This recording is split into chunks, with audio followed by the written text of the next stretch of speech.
नमस्कार साथियों, परिहार क्लासेस में आपका स्वागत है। हम हिंदी व्याकरण पढ़ रहे हैं जिसमें आज हम शब्द विचार को देखेंगे। चलिए शुरू करते हैं।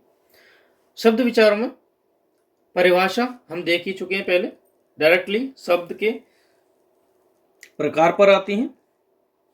शब्द मुख्य रूप से दो प्रकार के होते हैं, एक तो विकारी शब्द और दूसरे अविकारी शब्द।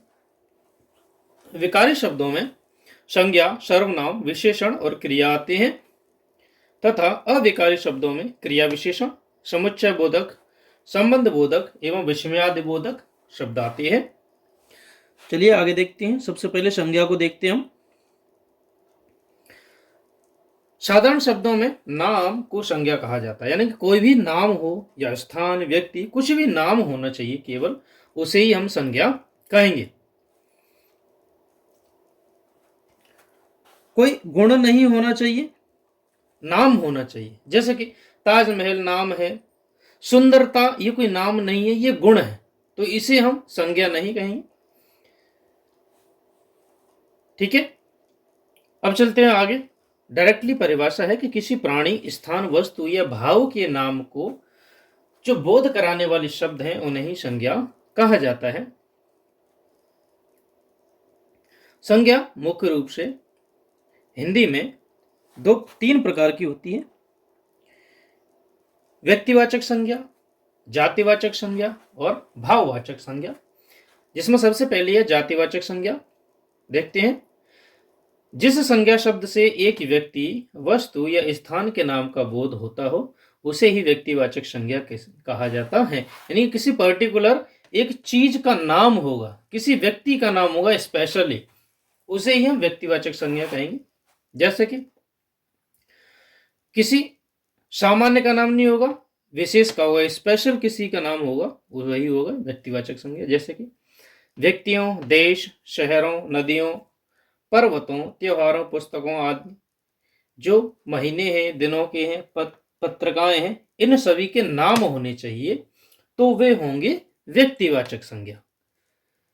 नाम जैसे कि दिशा हो गई, ईस्ट, वेस्ट, नॉर्थ, साउथ, सही है। समाचार हो गया, द हिंदू। बुक हो गई, त्योहार हो गए, दिवाली है, पर्वत हो गए, हिमालय, नदी हो गई, गंगा।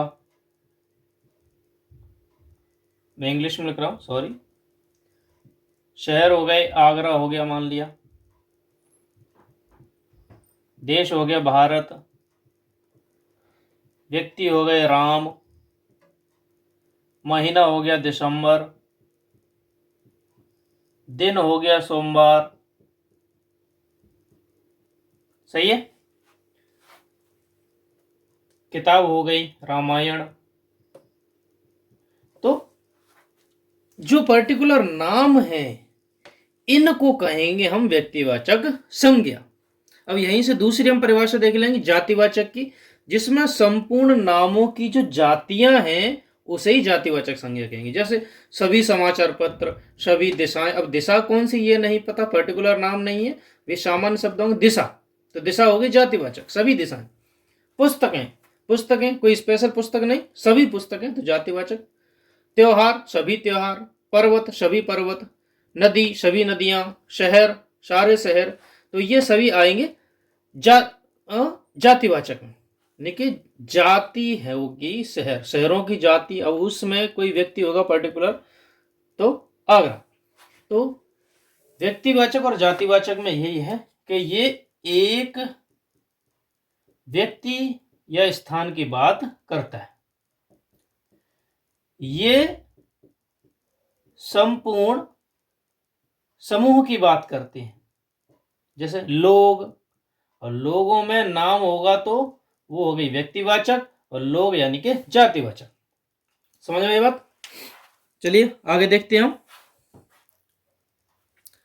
तो जातिवाचक एक बार देख लेते हैं कि संज्ञा शब्द के किसी जाति, वर्ग या संपूर्ण प्राणियों, वस्तुओं, स्थानों आदि का बोध कराता हो उसे जातिवाचक संज्ञा कहते हैं। जैसे गाय तो सभी गाय, आदमी तो सभी आदमी, पुस्तकें तो सभी पुस्तकें, नदी आदि शब्द अपनी पूरी जाति का बोध कराते हैं, इसलिए इन्हें जातिवाचक संज्ञा कहा जाता है। जातिवाचक संज्ञा में वस्तुओं, पशु पक्षियों, फूल फल फूल, धातुओं, व्यवसाय संबंधी व्यक्तियों, नगर शहर गांव परिवार भीड़ जैसे समूहवाची शब्दों का यूज किया जाता है। अब है भाववाचक संज्ञा। भाववाचक संज्ञा में जो प्राणी और वस्तु होंगे उनके गुण धर्म दशा कार्य मनोभाव आदि का बोध होगा, उसे ही भाववाचक संज्ञा हम कहेंगे। इसमें उसकी फीलिंग्स की पता चलेगा, वो कैसा है, काला गोरा ऊंचा नीचा मोटा पतला अच्छा बुरा मुस्लिम हिंदू, तो जो भी होगा वो भाववाचक संज्ञा में आएगा। भाववाचक संज्ञा मुख्य रूप से 5 प्रकार के शब्दों से होती है। अब ये शब्द हैं, जातिवाचक संज्ञा से भी भाववाचक संज्ञा बनती है, सर्वनाम से भी भाववाचक संज्ञा बनती है, विशेषण से भी भाववाचक संज्ञा बनती है, क्रिया से भी भाव निकलता है और अव्यय से भी भाववाचक संज्ञा निकलती है। सबसे पहले है जातिवाचक संज्ञा से भाववाचक संज्ञा का बनना। शिशु का शैशव शिशुता, विद्वान का विद्वता, मित्र का मित्रता, पशु का पशुता, पुरुष का पुरुषत्व, सती का सतीत्व, लड़का का लड़कपन, गुरु का गौरव, बच्चे का बचपन, सज्जन की सज्जनता, आदमी की आदमियत, सही है, इंसान की इंसानियत, दानव की दानवता, बूढ़े का बुढ़ापा, बंधु का बंधुत्व, व्यक्ति का व्यक्तित्व, ईश्वर का ऐश्वर्य। तो ये सभी किसी जातिवाचक संज्ञा से भाववाचक संज्ञा बन रही है। ऐसे ही सर्वनाम से बनेंगे। सर्वनाम से जैसे मम, मम का ममत्व या ममिता होता है, स्व का स्वत्व होता है, आप का आपा होता है, सर्व का सर्वस्व होता है, निज का निजत्व होता है और अपने का अपनेपन या अपनत्व होता है। विशेषण से क्या बनेगा? विशेषण होते हैं कठोर, विधवा तो कठोर का कठोरता, विधवा का वैधव्य, चालाक की चालाकी, शिष्ट की शिष्टता, ऊंचे की ऊंचाई, नम्र की नम्रता, बुरा की बुराई, मोटा की मोटापा, स्वस्थ की स्वास्थ्य, मीठा की मिठास, सरल की सरलता। तो ये सभी विशेषण से बन रहे हैं। आगे क्रिया से बनेंगे, जैसे सुनना की सुनवाई, गिरना की गिरावट, चलना की चाल, कमाना की कमाई, बैठना की बैठक, पहचानना की पहचान, खेलना की खेल, जीना की जीवन, चमकना की चमक, सजाना की सजावट, लिखना की लिखावट, पढ़ना की पढ़ाई, जमना के जमाव। ये सारी लिस्ट आप देख चुके हैं और इनको नोट कर लीजिए कि भाववाचक संज्ञा कौन सी में से बन रही है। जैसे अव्यय में से, ये अव्यय शब्द हैं। अव्यय में से दूर की दूरी, ऊपर की ऊपरी, धिक की धिक्कार, शीघ्र की शीघ्रता, मना की मनाई, निकट की निकटता, नीचे की नीचाई, समीप की समीप। तो ये सभी संज्ञाएं हैं हमारी। आगे देखते हैं हम सर्वनाम।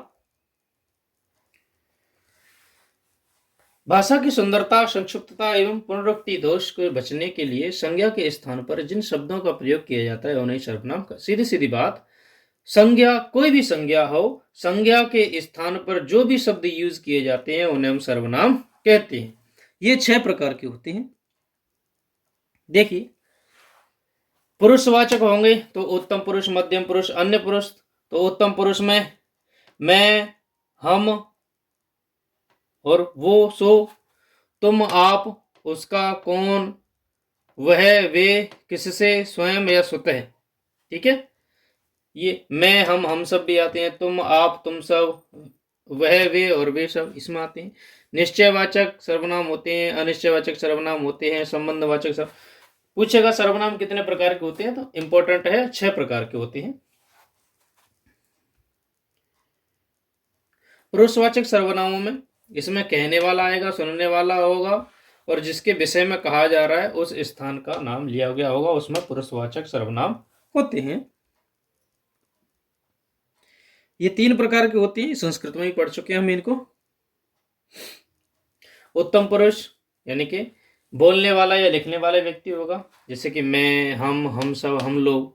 मध्यम पुरुष सुनने वाला व्यक्ति होगा, जिसको संबोधित कर रहा होगा तू, तुम, आप लोग, आप सब। अन्य पुरुष यानी कि प्रथम पुरुष में आएंगे वे लोग, वे सब, यानी कि जिनके बारे में बात की जा रही हो। निश्चयवाचक सर्वनाम कौन से होते हैं? इनमें सर्वनाम निकटस्थ या दूरस्थ व्यक्ति की ओर निश्चित रूप से इशारा करते हुए, यानी कि फिक्स होगा। जैसे कि यह, ये, तो यह निकट के लिए, ये निकट के लिए, वह और वे ये होते हैं दूर के लिए। अनिश्चयवाचक में इसमें फिक्स नहीं होगा किसके बारे में बात की जा रही है। जैसे कि कोई, कुछ, ठीक है, ये शब्द यूज किए जाते हैं अनिश्चयवाचक में। संबंधवाचक में संज्ञा से या सर्वनाम से दूसरे वाक्य का संबंध बताया जाता है। जैसे जो, सो, जैसा, जैसा पाएगा वैसा भरेगा, तो जैसा, वैसा, जो, सो, ये सारे शब्द इसी में आते हैं। प्रश्नवाचक सर्वनाम होते हैं कुछ जिनसे प्रश्न पूछे जाते हैं। सभी जो प्रश्नवाचक शब्द होंगे वे इसमें आते हैं। जैसे कौन, किससे, क्या, तो ये सभी प्रश्नवाचक सर्वनाम है। निजवाचक सर्वनाम में स्वयं के लिए जो शब्द यूज किए जाते हैं वे आते हैं। जैसे आप, अपना, स्वयं, खुद, अपनी, अपने, तो ये सभी स्वयंवाचक सर्वनाम या निजवाचक सर्वनाम में शामिल होती हैं। तो आज की वीडियो में सिर्फ इतना ही। वीडियो को अंत तक देखने के लिए धन्यवाद। Thank you.